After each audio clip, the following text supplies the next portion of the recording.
এই দেহটা সব দেহতে পরিণত হবে।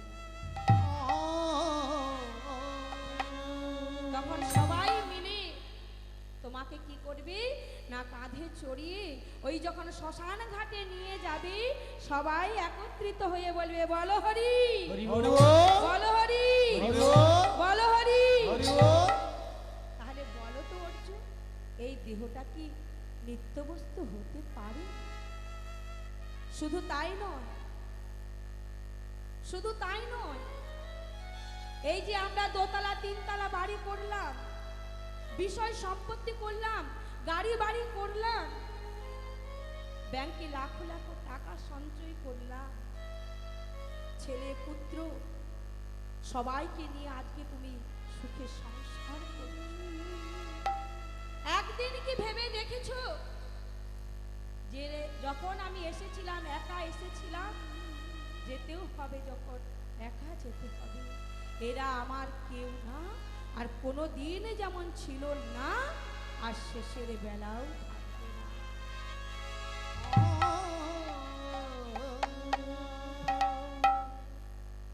হরে কৃষ্ণ।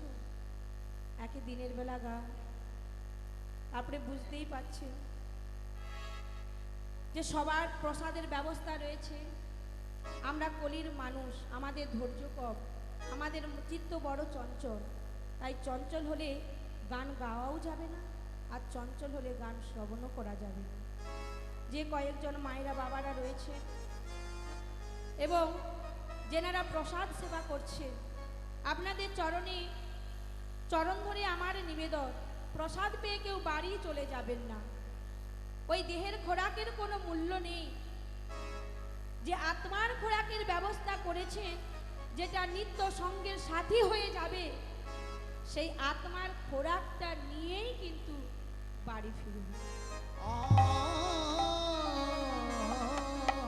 আর সেই আত্মার খোরাক দেওয়ার জন্য তিনি কি করলেন? তিনি স্থির করলেন যে কলির মানুষ তো অনায়াসে হরি নাম নিতে চায় না। যারা পড়ুয়া, যারা পাষণ্ডী, যারা তর্কলঙ্কা, যারা আলমবাগী, যারা বিদ্যা অভিমানী, তারা আমার মত কেন মেনে নেবে? প্রভু ভাবলেন যে তারা আমার মত কেন মেনে নেবে যে হরির নাম করলেই উদ্ধার পাওয়া যায়। শুধু তাই নয়, এই কলির মানুষ কোনোদিন বৈষ্ণব দেখলে বৈষ্ণবদের চরণে হাত দিয়ে কোনোদিন প্রণাম পর্যন্ত করে না। যে বৈষ্ণবকে শাস্ত্রে শ্রেষ্ঠ করে গিয়েছে, আর আমার মতো কলির মানুষ, অত্যাচারী, অনাচারী, ভজনহীন, সাধনহীন ব্যক্তি যদি কোনো বৈষ্ণব পাশ দিয়ে চলে যায়, তাদেরকে আমরা কি করি? টিটকারি করে থাকি। একদিনও আমরা তাদের চরণে হাত দিয়ে কোনোদিন প্রণাম পর্যন্ত করতে পারি না। তাই তিনি ভাবলেন, যদি কলির মানুষকে আমাকে হরি নামে উদ্ধার করতে হয়, তাহলে আমাকে সন্ন্যাস ধর্ম গ্রহণ করতে হবে। কেন না? শাস্ত্রে বললেন, সন্ন্যাস বুদ্ধতে যদি কেহ করে প্রণাম, আমার কৃষ্ণ যেন তারি করে পরিত্রাণ। করে পরি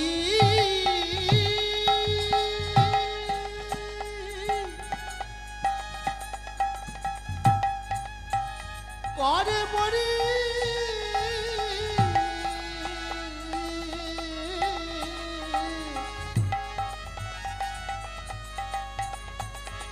কৃষ্ণ যেন তার,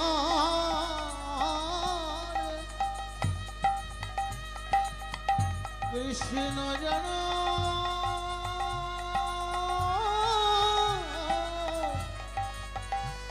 তারে করে পরি।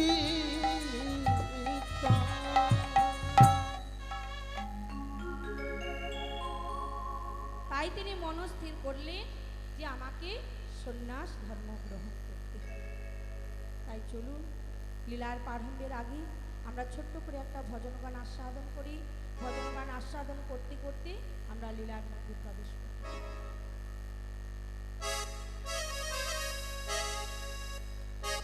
কি আর গাইব বলুন তো? দেখুন কয়েকজন আমার মা বাবারা বসে আছে, কি গাইব বলুন? হরে কৃষ্ণ। এলেই ভালো।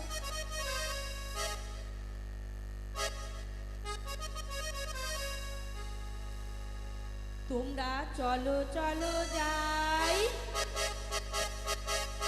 চলো চলো যাই, ওই বৃন্দাবনে চলো রে সবাই। সবাই তোমরা চলো চলো যাই, চলো চলো যাই, বৃন্দাবনে চলো রে সবাই। তোমরা চলো চলো যাই, চলো চলো যাই, ওই বৃন্দাবনে চলো রে সবাই।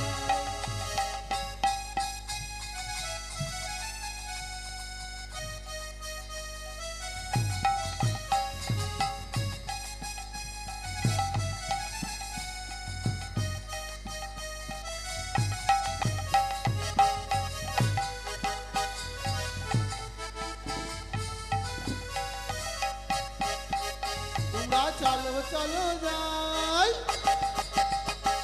চলো চলো যাই, বৃন্দাবনে চলো রে সবাই। তোমরা চলো চলো যাই, চলো চলো যাই, ওই বৃন্দাবনে চলো রে সবাই। সেটাই শ্রীমতীর সাথে লয়ে, শ্রীমতীর সাথে লয়ে, শ্রীমতীর সাথে লয়ে হোলি খেলি চলো চলো যাই, চলো চলো যাই, বৃন্দাবনে চলো রে সবাই। তোমরা চলো চলো যাই, চলো চলো যাই, ওই বৃন্দাবনে চলো রে সবাই।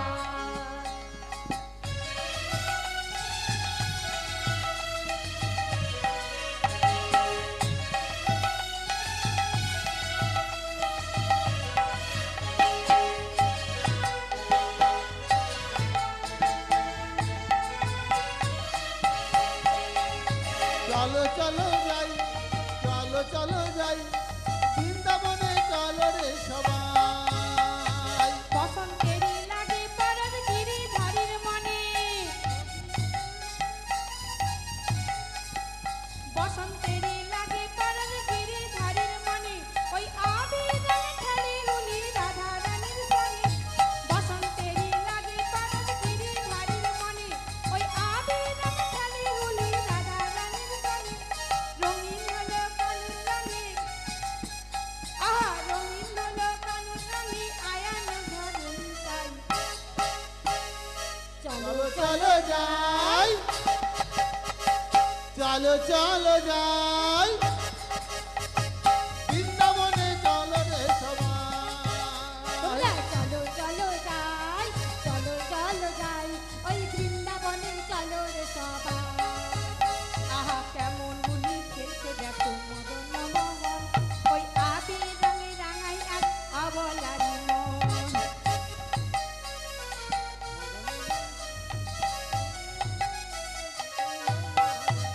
আহা কেমন বুলি খেলছে দেখো মদন মোহন, ওই আবির রঙে রাঙাই এক অবলারি। দেখে শ্রীমতীর ওই লাজু হাসি, আহা শ্রীমতীর ওই লাজু হাসি, কৃষ্ণ চূড়া রঙাই। তোমরা চলো চলো যাই, চলো চলো যাই, বৃন্দাবনে চলো রে সবাই।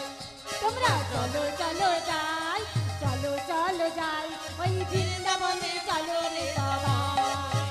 তোমরা চলো চলো যাই, চলো চলো যাই, ওই বৃন্দাবনে চলো রে সবাই। চলো রে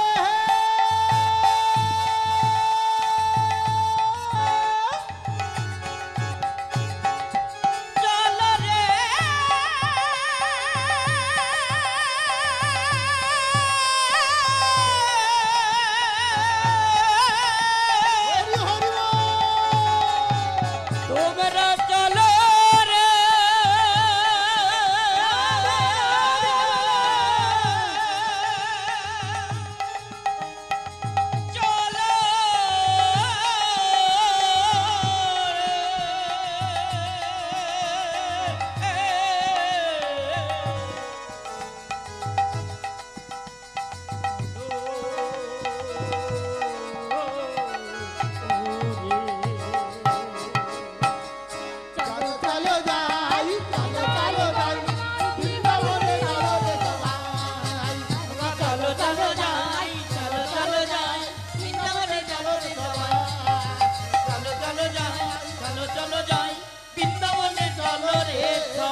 নিতাই, জয় গৌরী, জয় রাধেশ্যাম। এবারে বলুন তো বৃন্দাবনে কে কে গিয়েছেন? একবার বাহু উত্তোলন করে বলুন তো দেখি কে কে গিয়েছে। ওই আমার মা বাবা দুজন গিয়েছে, আপনারা সবাই বৃন্দাবনে নেই, তাহলে বাহুটা তুললেন না কেন? ও ওই জন্যে তুলেছে বাবা, সেটা লীলা প্রকাশিত বৃন্দাবন। বৃন্দাবন প্রধানত 5 প্রকার। যেখানে আছে তুলসী কানন সেটা একটা বৃন্দাবন, যেখানে রয়েছে আমার রাধা গোবিন্দের যুগল চরণ সেটা একটা বৃন্দাবন, যেখানে হয় হরি নাম সংকীর্তন সেটা একটা বৃন্দাবন, যেখানে হয় অগণন ভক্তের আগমন সেটা একটা বৃন্দাবন, যেখানে হয় হরি নাম সংকীর্তন সেটা একটা মধুর মধুরাপুরী বৃন্দাবন। তাই গৌর হরি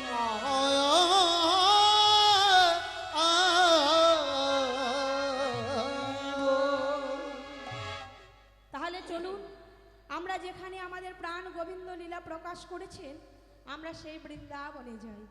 এবারে বলুন তো বৃন্দাবনে যেতে হলে কি বলতে হয়, কেন বলতে হয়? বৃন্দাবনে রাধারানী থাকেন, এখানে নেই? এখানেও তো রয়েছে, তাহলে কেন রাধা নাম করতে হয়? না আমার গোবিন্দ বলেছে রাধারানীর যদি কৃপা হয় তাহলে অনায়াসে আমরা গোবিন্দকে লাভ করতে পারব।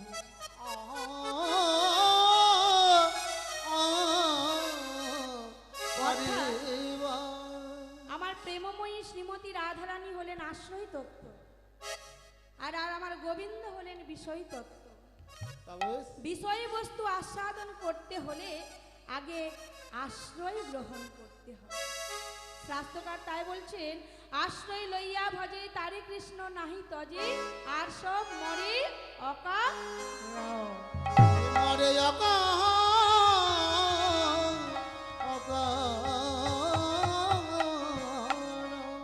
তাই প্রেমময়ী শ্রীমতী রাধারানীকে যদি আমরা আশ্রয় করতে পারি, তার যদি চরণ ধরতে পারি আমরা, তাহলে অনায়াসে আমরা আমাদের গোবিন্দের চরণ লাভ করতে পারি। তাই চলুন আজ আমরা সবাই মিলে একসঙ্গে রাধা নাম গাইতে গাইতে বৃন্দাবনের লীলাসা। রাধে রাধে বলে বলে সবাই দুটি বাহু তুলে চলো যাই বৃন্দাবনে, চলো যাই বৃন্দাবনে। সবাই রাধে রাধে বলে দুটি বাহু তুলে চলো যাই বৃন্দাবনে, চলো যাই বৃন্দাবনে। সবাই রাধে রাধে বলে দুটি বাহু তুলে চলো যাই বৃন্দাবনে, চলো যাই বৃন্দাবনে।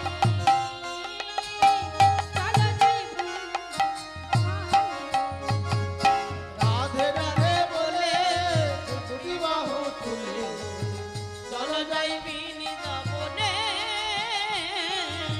চলো যাই বৃন্দাবনে।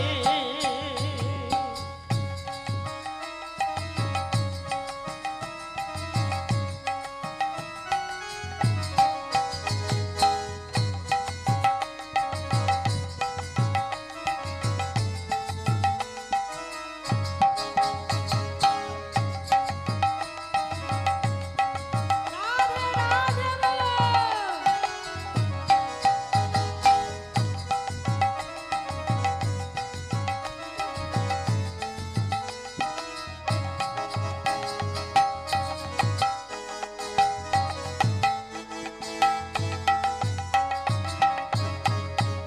সবাই রাধে রাধে বলে দুটি বাহু তুলে চলো যাই বৃন্দাবনে, চলো যাই বৃন্দাবনে।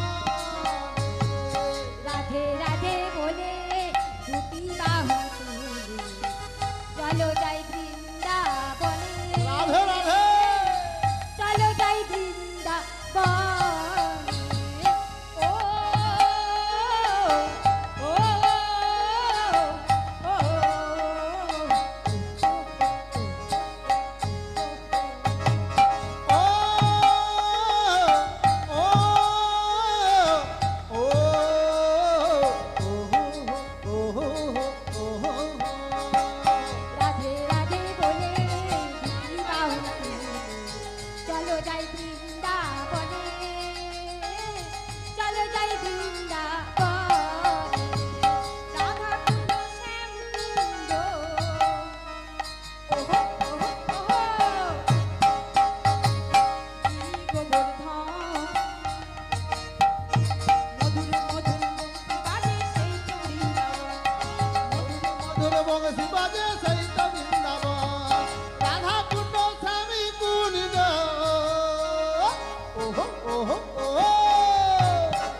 জয়। নিতাই গৌর প্রেমানন্দে এ, হরি। হরি হরি বল, হরি বল, হরি বল, হরি বল।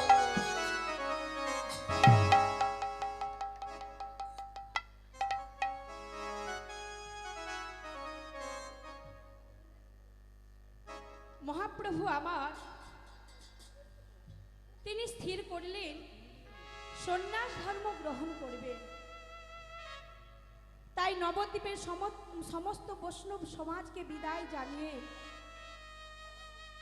তিনি গৃহের মধ্যে প্রবেশ করছে। এহেন সময় বধূ বিষ্ণুপ্রিয়া হাতে ফুলের সাজিখানা নিয়ে গৃহের মধ্যে প্রবেশ করবে। বধূ বিষ্ণুপ্রিয়াকে দেখে বললেন, প্রিয়ে তোমার হাতে ওটা কি? বলছে, তুমি জানো না? তুমি জানো না বধূ, আজ যে আমাদের বিবাহ তিথি, বিবাহ তিথি। হ্যাঁ, আজ আমাদের বিবাহ তিথি।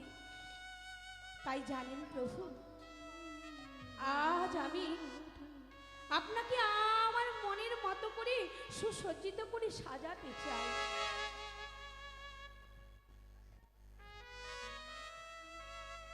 বললেন, প্রিয়ে আজকের দিনে আমি তোমায় কোনো আঘাত করতে চাই না প্রিয়ে। বধূ বিষ্ণুপ্রিয়া কোনো কথা শুনলেন না। গৃহের মধ্যে নিয়ে গিয়ে সুন্দর আসনে উপবেশন করালে, ফুলের মালা তুলসী চন্দন দিয়ে সুসজ্জিত করে সাজালে, সুন্দর করে সুসজ্জিত করে সাজিয়ে কি করলে না, চরণ দুখানি নিজের বক্ষ দেশে ধারণ করলে। নিজের বক্ষ দেশে ধারণ করে জড়িয়ে ধরে বলছে, কি বলছে গো? আমার প্রাণ রমণ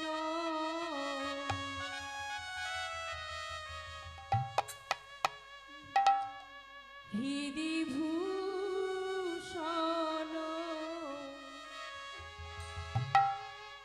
হৃদয়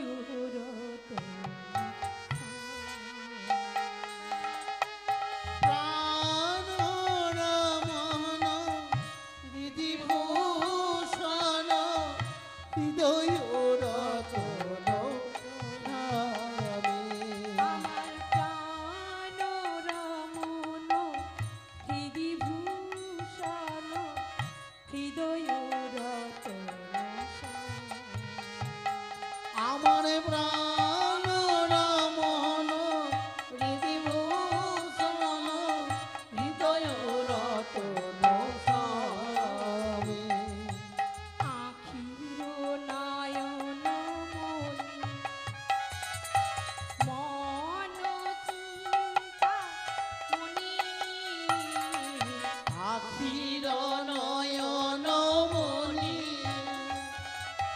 মন চিন্তা মনি। আখির নয়ন মনি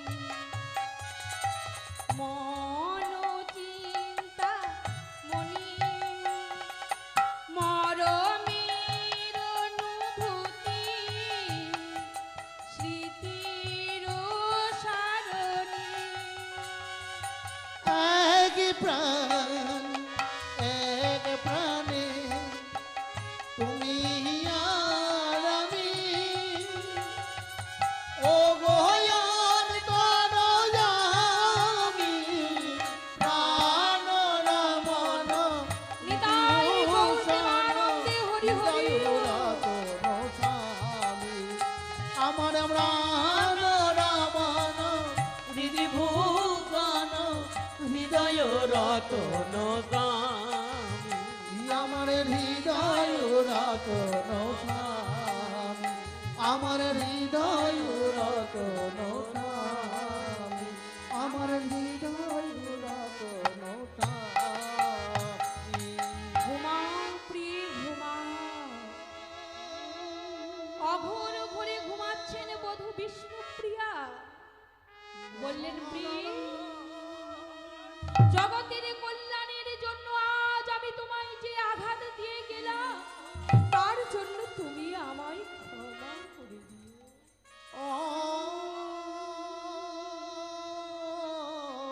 পাশের ঘরে শয়ন করে আছেন মা সতী ঠাকুরানী। ক্ষমা কর। চরণে হাত দিয়ে প্রণাম করতে পারলেন না। ওই দরজার সম্মুখে মস্তক ঠুকে প্রণাম করলে। কেন? আজ যদি আমি আমার মায়ের চরণে হাত দিয়ে প্রণাম করি, তাহলে মায়ের ঘুম ভেঙে যাবে। বলুন, বলুন তো আমার ভক্তিমতী মায়েরা ও বাবারা, কোন সন্তান যদি গৃহ পরিত্যাগ করে সন্ন্যাস ধর্ম গ্রহণ করার কথা ভাবে, আর সেই মা যদি জানতে পারে তার সন্তান গৃহ পরিত্যাগ করে সন্ন্যাস ধর্ম গ্রহণ করতে চলে, বলুন তো সেই অভাগী মাকে সেই সন্তানকে যেতে দেবে গো? তাই প্রভু ভাবলেন, আমি যদি আমার মায়ের চরণে হাত দিয়ে প্রণাম করি, তাহলে মা তো আমাকে সন্ন্যাস ধর্ম গ্রহণ করতে দেবে না। তাই ওই দরজার সম্মুখে মস্তক থেকে প্রণাম করল। জননী জনম ভূমিষ্ঠা স্বর্গাদপি গহ্যসি, গরিয়াসি জননী জনম ভূমিষ্ঠা স্বর্গাদপি গহ্যসি, গরিয়াসি মা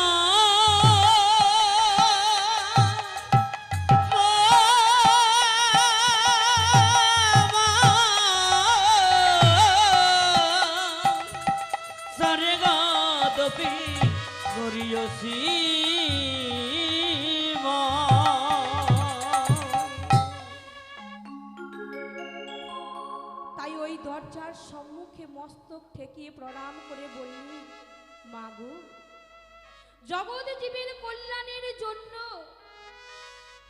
আজ আমি যে কর্ম করতে চলেছি, যে কাজ করতে চলেছি, তুমি আমাকে আশীর্বাদ করো, আমি যেন আমার কাজে সফল হতে পারি।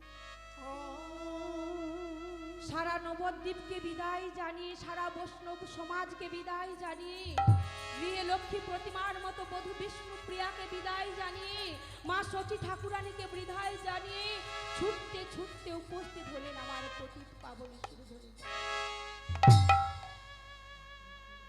এবারে বলুন তো আমার ভক্তিমতী মায়েরা ও বাবারা, যিনি জগতের পিতা, হরে কৃষ্ণ, কথা বলবেন না বেশি, আর যত সম্মুখ দিয়ে যাতায়াত করছে আমার কীর্তনের ভাবটাই নষ্ট হয়ে যাচ্ছে।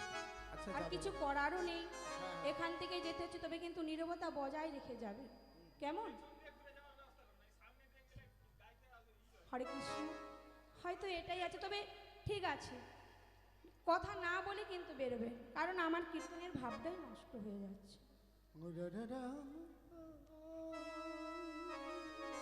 এবারে বলুন তো মায়েরা, যিনি জগতের পিতা, তিনি জগতের পিতা হয়ে আজ কেন মায়ের চরণে হাত দিয়ে প্রণাম করতে পারলেন না বটে, তিনি আজ মাকে প্রণাম জানিয়ে শুভ কাজে বেরিয়ে যাচ্ছে কেন বলুন? কেন? শাস্ত্রে বললেন, নিজে আচরি ধর্ম জীবের শিখায়, নিজে আচরণ না কইলে জীবের শেখানো না যায়। শেখানো না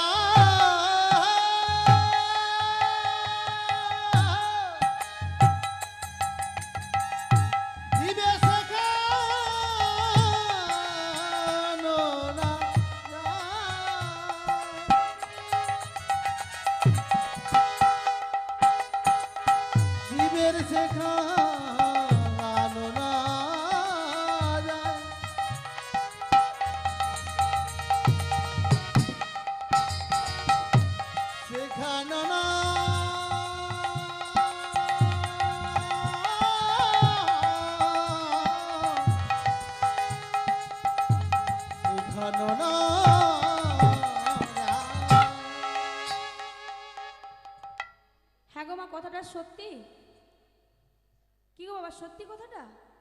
আমি যদি নিজে আচরণ না করি অন্যকে আমি আচরণের শিক্ষা দিতে পারি? পারি না। তার প্রমাণ দেখুন। এই দেখুন, এই ধরুন আমি এখানে কীর্তন পরিবেশন করতে এসে আমার মায়েদের বাবাদের বলতে পারি যে আপনারা সবাই কণ্ঠে তুলসীর মালা ধারণ করুন। আমার এই বলাটা তখনই সার্থক হবে কখন না আমি যদি নিজে আমার কণ্ঠে তুলসীর মালাটা ধারণ করি, তবেই না অপরকে শিক্ষা দেওয়াটা আমার সার্থক হবে। আর আমি নিজে যদি না পড়ে আপনাদেরকে যদি বলি আপনারা তুলসীর মালা ধারণ করুন, রাধে